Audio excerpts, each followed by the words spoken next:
Hello friend, स्वागत है आपका आपके अपने YouTube channel Saraswati English classes में। मैं समीर सिंह लेकर आया हूँ आज आपके लिए क्लास 9th का मोमेंट्स का थर्ड लेसन है, जिसका नाम है ईश्वरन द स्टोरी टेलर, जो लिखा गया है एक तमिल के प्रख्यात राइटर जिनका नाम है आर के लक्ष्मण।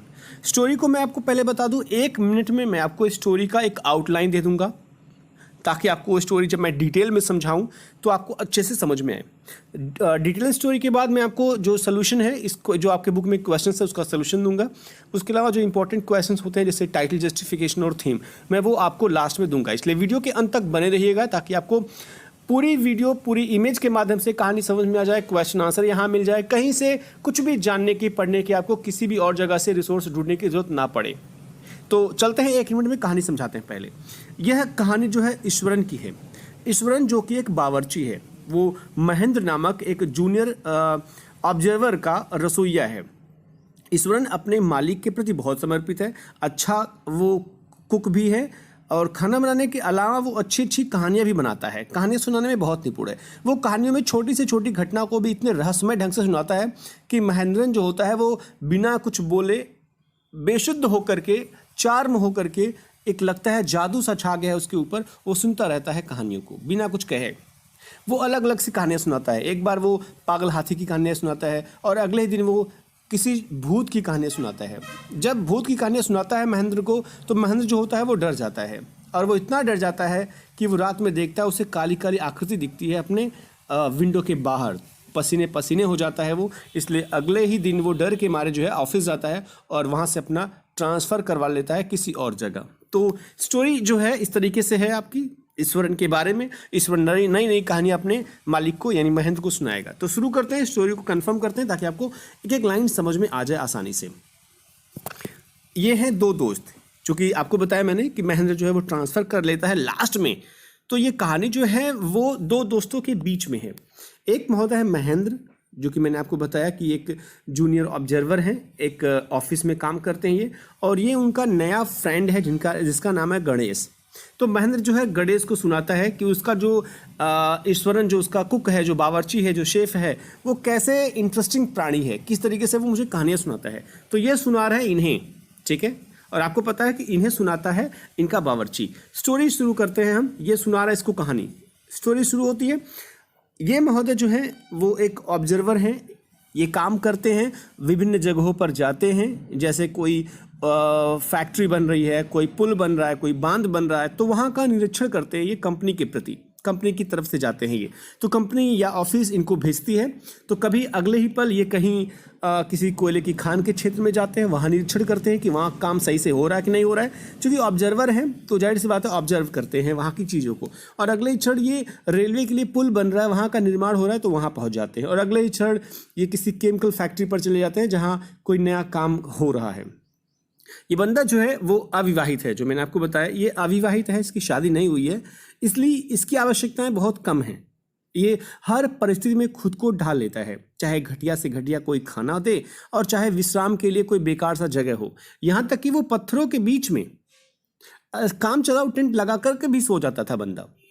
परंतु जो ईश्वरन था, जो मैंने आपको बताया अभी कि ये इसका बावर्ची है, ईश्वरन बहुत बढ़िया रसोइया था, बहुत अच्छा आदमी था और ये अपने मालिक यानी महेंद्र के प्रति बहुत ही लगाव रखता था। महेंद्र जहाँ जहाँ महेंद्र का ट्रांसफ़र होता था, प्रमोशन होता था, नियुक्ति होती थी, वहाँ वो उसके पीछे पीछे जाता, बिना कुछ कहे खुशी से उसके साथ चला जाता था। वह महेंद्र के लिए भोजन बनाता, कपड़े धोता, रात की उसके साथ गपशप भी हाँकता, अनगिनत कहानियां कहता, वो भी अपने तरीके से बना बना करके, बहुत ही एक्टिंग के साथ।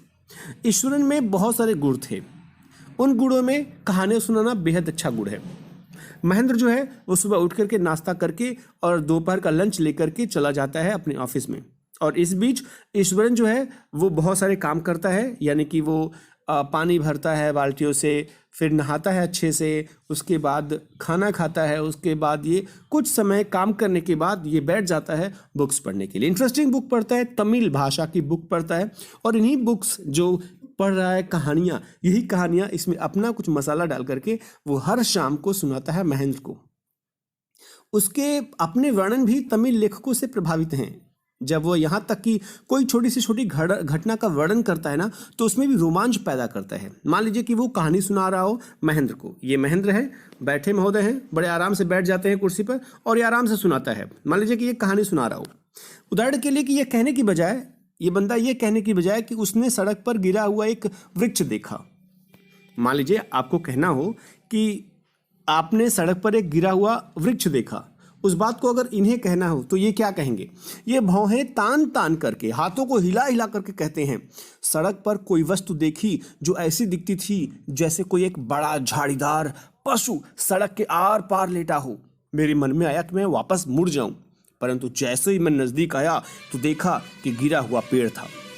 अब सोचो, गिरा हुआ पेड़ था, नॉर्मल कहना था, लेकिन ये कितना बड़ा चढ़ा करके बोल रहे हैं। अपनी सूखी शाखाओं को फैलाए हुए वो पड़ा हुआ था, ऐसा कुछ ये वर्णन करते। और जो महेंद्र महोदय थे, ये महेंद्र ईश्वरन की कहानियों की आलोचना किए बिना ये बीच में रोके कि ऐसे कैसे हो गया, ऐसे वैसे कुछ नहीं, आराम से कुर्सी पर लेट करके बैठ करके आराम से सुनता था। ईश्वरन ने अपनी कहानी सुनानी शुरू कर दी। अब ये कहानी शुरू कर रहा है अपनी नई वाली कहानी, आज वाली कहानी।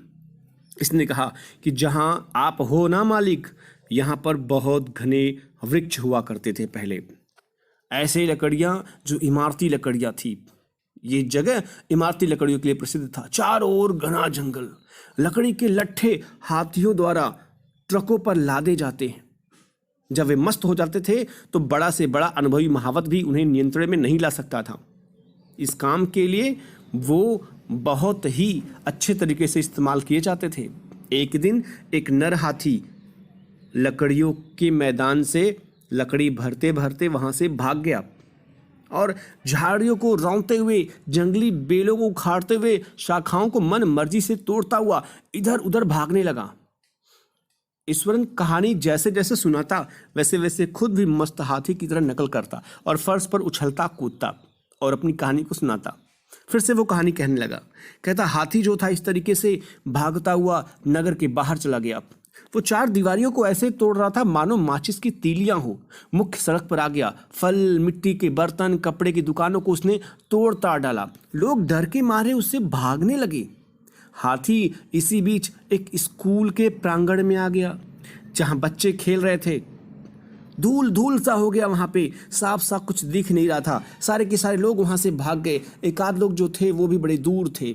उसने जो स्कूल में फुटबॉल का वो खम्भा बना था वो तोड़ दिया, वॉलीबॉल का जाल उखाड़ के फेंक दिया, पानी का ड्रम ठोकर मारकर चपटा कर दिया, सभी झाड़ियाँ यानी जो फूल लगे हुए थे, लगाए गए थे उस स्कूल में, उखाड़ डाले। इसी बीच सभी अध्यापक भाग करके स्कूल की सबसे ऊंची इमारत पर चढ़ गए। मैं भी वहाँ चढ़ गया। यानी कि ये ईश्वरन बता रहा है, महेंद्र को कहानी सुना रहा है। मैं भी वहाँ था, मैं भी ऊपर चढ़ गया। वहाँ से सब बेबस होकर के इस दृश्य को देख रहे थे। नीचे बहुत कम व्यक्ति थे। मैं उस समय एक छोटी कक्षा में पढ़ता था। ईश्वरन कह रहा है, मैं उस समय एक छोटी कक्षा में पढ़ता था मालिक। छत से सारा ड्रामा देख रहा था। मैं नहीं जानता अचानक मुझे क्या हुआ। मैंने एक अध्यापक के हाथ से एक छड़ी ली और मैं सीढ़ियों से उतर करके प्रांगण में आ गया। हाथी चिंघाड़ा मुझे देख करके, उसके सूंड में एक वृक्ष की शाखा थी, वो हिला करके मुझे डरा रहा था, लेकिन मुझे डर नहीं लगा मालिक। मैं भी आगे बढ़ा, धीरे धीरे डंडा ले करके। लोग सम्मोहित हो गए मुझे देख करके कि छोटा बच्चा हाथी को कंट्रोल करने जा रहा है। हाथी ने मुझे गुस्से में देखा, मैंने हाथी को गुस्से में देखा। वो मेरी तरफ दौड़ा, मैं उसकी तरफ दौड़ा और अचानक से मैंने उसको एक डंडा मार दिया। ऐसा लगा मानो कि हाथी को मूर्छा आ गई। वो कांपने लगा और थोड़ी ही देर में वो लुढ़क गया।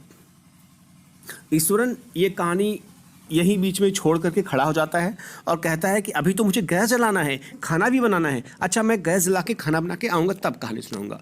महेंद्र बेचारा कहानी बड़े मन से सुन रहा था, बड़े मगन होकर के अधर में पड़ जाता है, बीच में पड़ जाता है कि यार कहानी क्यों नहीं सुना रही पूरा। जब वो लौटता है तो ईश्वर ने अपनी कहानी के आते ही शुरू कर देता है, प्रारंभ से शुरू कर देता है वो। तब महेंद्र कहता है, यार लास्ट में जा रहे तुम, आरंभ में कहाँ चले गए? तुम बता रहे थे हाथी के बारे में ना, हाथी के बारे में बताओ। तो फिर से उसने शुरू किया।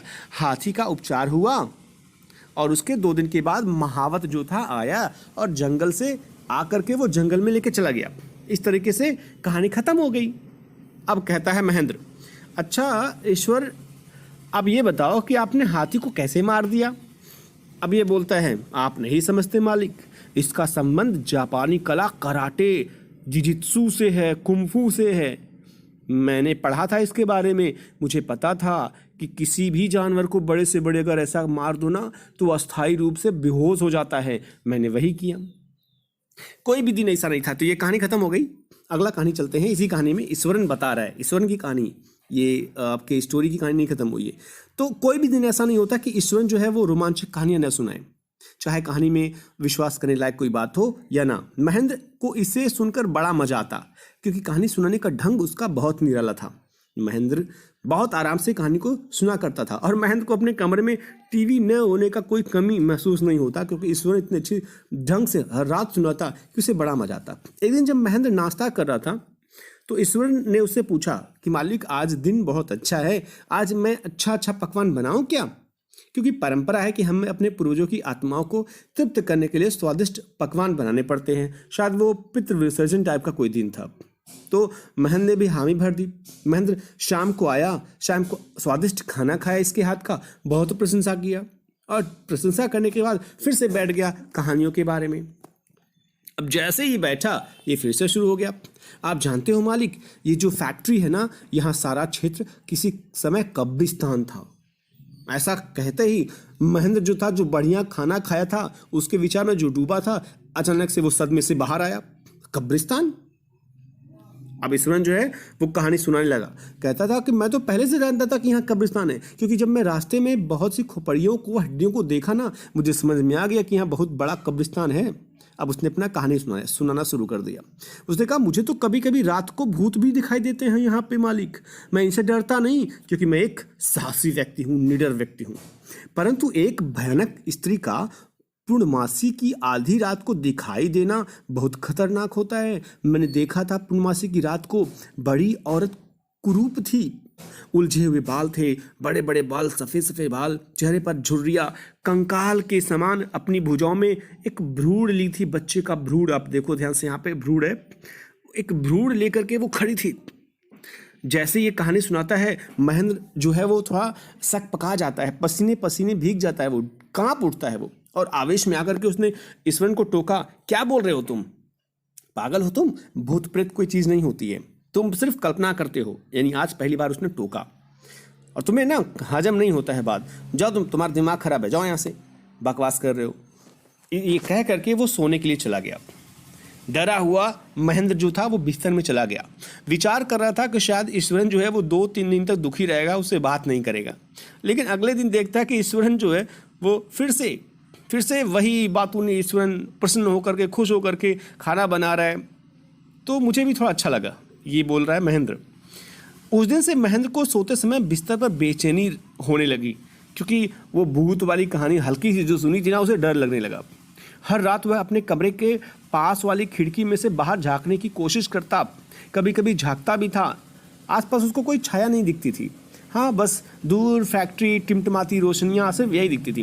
लेकिन जब भी पूर्णिमा की रात आती तो चांदनी को नहीं देखता था, चांद को, पूर्णिमा की रात को नहीं देखता था, क्योंकि उसने सुना था ईश्वरन से कि अगर पूर्णिमा को देखोगे तो भूत चुड़ैल दिखेगी। ये सोच करके बंदा बहुत डरा हुआ था। एक रात महेंद्र की नींद खुली। मान लीजिए ये महेंद्र सोया हुआ है, नींद खुल गई इसकी। खिड़की के पास एक कराहने की आवाज़ आई। आवाज़ को सुनकर उसकी नींद जब खुली तो सोचा कि हो सकता है ये बिल्ली हो, लेकिन वो आवाज़ मनुष्य की आवाज़ सी आ रही थी। इसलिए वो बाहर झांकने की जिज्ञासा उसके अंदर हुई, लेकिन वो डर रहा था कि कोई भयानक दृश्य न हो। लेकिन ध्वनि इतनी ऊंची थी कि साफ था कि ये बिल्ली नहीं है, कोई इंसान है। वो अपनी जिज्ञासा को रोकने के लिए, अपनी इच्छा को रोकने के लिए, जानने के लिए सब कुछ, उसने खिड़की के पास बैठ करके बाहर झाँका। जब झाँका तो देखा एक छाया थोड़ी सी दूर पर गठरी सी उठाए हुए बैठी थी। महेंद्र को साफ साफ दिख नहीं रहा था, लेकिन उसको डर के मारे पसीना पसीना आ गया। हाफते हुए वो जाकर के तकिए पर सो गया। जब वो धीरे धीरे इस भयानक दृश्य के प्रभाव से ठीक हुआ तो उसने निष्कर्ष निकाला कि अब हो सकता है ये मन का भ्रम हो। लेकिन जब प्रातःकाल उठा, नाश्ता करने अपने कमरे से बाहर आया तो उसके मन से वो रात वाली घटना निकल चुकी थी। लेकिन ईश्वर ने उसको दोपहर के भोजन का पैकेट व थैला पकड़ाकर हंसते हुए कहा, श्रीमान जी, उस दिन को याद कीजिए जब मैंने आपको स्त्री वाले भूत वाली वो कहानी सुनाई थी जो गोद में भ्रूण लिए हुए थी, है ना? आप कल्पना नहीं है, आप मुझसे क्रोधित हो गए थे। सच है, क्योंकि मैं भी जानता हूँ सच है। आपने भी तो पिछली रात उसे देखा था ना। जब मैंने आपके कमरे में आवाज़ आते हुए सुनी तो मैं दौड़ कर आया था, आप चिल्ला रहे थे। जब वो महेंद्र डर के मारे बिस्तर पर गया था तो उसकी आवाज़ ज़्यादा निकल रही थी। तो ये बंदा जो था ईश्वरन, वो कमरे में गया और उसको लग गया कि शायद आज मालिक हमारे भी, जैसे मैंने देखा है भूत, वैसे ये भी देख लिए। महेंद्र को अचानक से कपकपी सी आई। अगले दिन वो बंदा गया ऑफिस में, अपना रेजिग्नेशन दिया, कहा मैं इस भूतों वाले इलाकों में नहीं रहूँगा, मुझे यहाँ से कहीं और जाना है। इस तरीके से स्टोरी खत्म होती है ये पूरी। आशा आपको स्टोरी समझ में आएगी, किस तरीके से ईश्वरन ने दो कहानियाँ, एक हाथी वाले एक भूत वाली, उसको सुनाई और किस तरीके से उसका तबादला भी करवा दिया। तो इस तरीके से स्टोरी खत्म होती है। क्वेश्चन आंसर में आते हैं हम। जो सोल्यूशन है आपका पेज नंबर 108 का है ये, जो फर्स्ट सेकंड स्क्रीनशॉट ले लीजिएगा, आपको आसानी होगी। Third question, fourth question, fifth question, sixth, जितने भी क्वेश्चन हैं आपके वो सब इसमें है।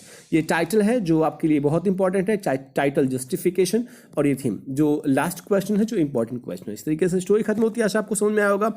तब तक के लिए मैं आपको बस सिर्फ यही कहना चाहूँगा कि अगर आपको कोई सुझाव चाहिए, कोई परेशानी हो आपके पास, कुछ भी आपको कहना हो तो आप कमेंट बॉक्स में कमेंट करके मुझे जरूर बताइएगा। लाइक का बटन जरूर प्रेस करिएगा। अगर आप पहली बार वीडियो देख रहे होंगे तो आप सब्सक्राइब जरूर कीजिएगा और घंटी जरूर बजा दीजिएगा, ताकि नोटिफिकेशन आपको जल्द से जल्द मिले जब मैं कोई वीडियो अपलोड करूँ तो। और किसी भी दोस्त को जो आपके साथ आपके क्लास में हो, दूर हो, कहीं भी हो, उस क्लास में हो, सेम क्लास में, तो आप इस स्टोरी को शेयर जरूर कर दीजिएगा, ताकि उनको भी ये स्टोरी समझ में आ जाए। तो मिलते हैं नेक्स्ट वीडियो के साथ। तब तक अपना ख्याल रखिएगा, हंसते रहिए, खाते रहिए, मस्त रहिए, व्यस्त रहिए। Thank you for watching the video.